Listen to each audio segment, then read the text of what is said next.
प्यारे बच्चों, आज नया चैप्टर शुरू करेंगे हम ड्रेनेज। इसमें इम्पोर्टेंट टर्म्स में सबसे पहले पेरेनियल रिवर्स, बारहमासी नदियाँ।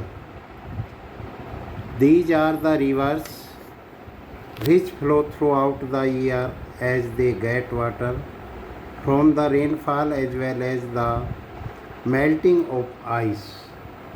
ये वे नदियाँ हैं जो वर्ष भर बहती है क्योंकि इन्हें वर्षा तथा बर्फ़ के पिघलने से भी जल प्राप्त होता है।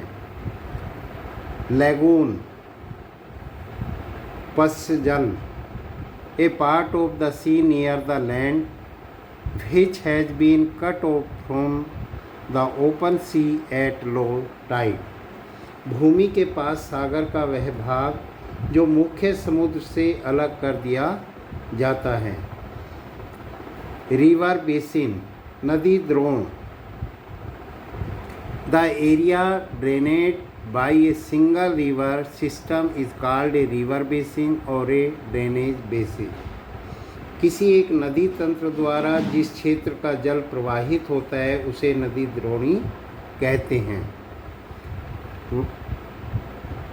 वाटरशेड, जल विभाजक, the upland or a mountain which separates two adjoining drainage basin is known as a watershed or a water divide.